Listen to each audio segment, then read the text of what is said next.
We spent a good chunk of the show on Monday breaking down the extraordinary interview that Disney CEO Bob Iger granted CNBC from the lush hills of Sun Valley, Idaho.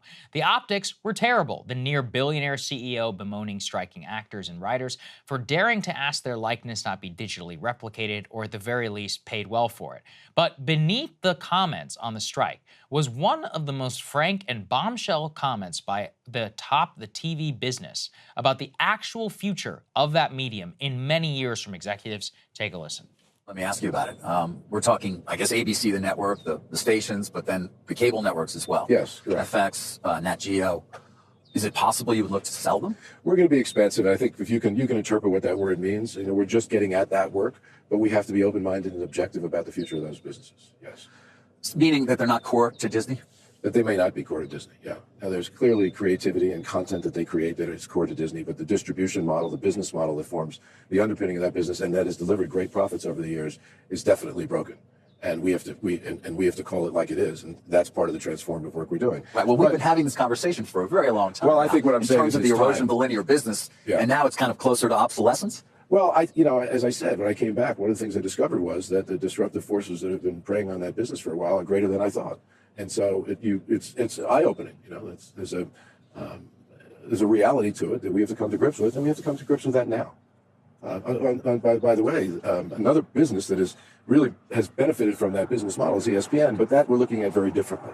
Well, I want to get to ESPN, obviously, but just to understand. So you don't know what you're going to do when it comes to these linear businesses, but you would be open to ideas that would perhaps separate them or change the structure in some way. Well, I'll let you speculate. I'm not going to do any speculating now, except to say that we're very objective about their future as part of our asset base. That is very long corporate speak for saying ABC and Hulu are for sale, and that linear TV itself is dead. For those who don't know the term, linear TV just means non-digital, available via satellite or cable TV as part of a network or the cable bundle. Think ABC, NBC, CBS, CNN, Fox, and MSNBC.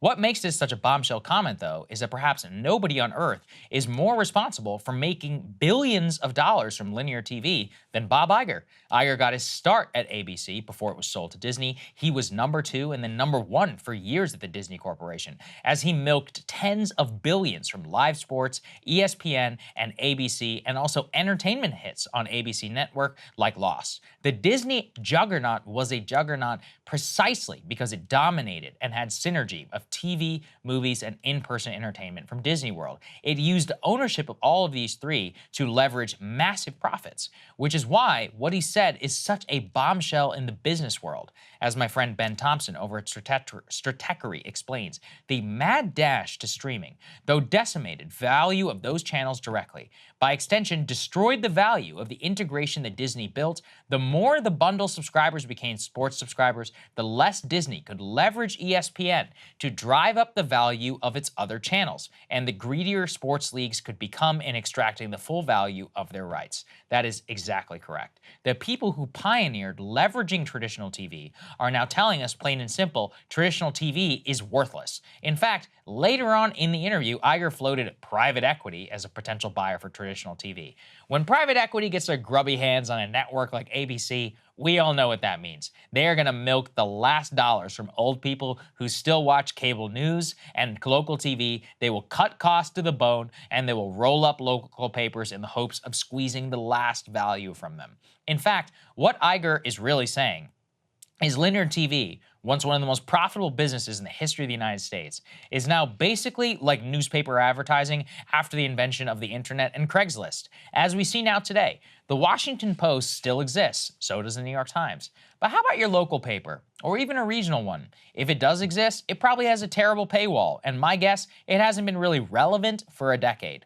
That's the future. That's what it looks like for this business. What is also interesting is what Iger did say ESPN was still interested in. ESPN, not for the high cable fees that it used to be able to demand, but because it's really the only TV left out there with a semblance of an audience that still watches. Live sports, in fact, is basically the only thing that still compels a big live audience in America today. In 2022, sports events accounted for all but 6 of the top 10 most watched telecasts of the entire year. The only telecast in the top 20 that was not sports related was Joe Biden's State of the Union address. Sports is here to stay, and unlike in the old days, they really can't blackmail people into paying for the Food Network and for CNN or Fox if you also want sports, like they do in the cable bundle right now. This will have profound impacts on the future of mass entertainment in the US, especially on politics and news. As we've explained here before, CNN and Fox and MSNBC, 3 network channels, they don't make any of their money from actual advertising. They make it really from cable subscription fees. Cable companies basically take a good portion of what you pay per month if you have the bundle, and they give it to them. Last year, it accounted for billions of dollars in profit for all 3 networks. But without sports, they're dead. Right now, over half of pay-for-TV households say live sports is the reason that they pay for it at all. That means it's really the only thing in the bundle that they rate as, quote, very important to pay for. Without it, like Amazon and YouTube and Apple, who are now going for football rights, things are going to fade away very quickly. How does it end? Basically, sports will survive as part of some new entertainment bundle. Maybe Disney Plus will combine with Hulu and ESPN to command a similar price point to the current cable bundle. Netflix and Apple, a few other companies will also survive. The rest will either die or they will have to get sold off to one of the 3. As for news, you're basically looking at the type of future. Not breaking points per se, as much as I would like it to be, but the format, the business model that sustained these people for so long. The rug is getting pulled right from under them.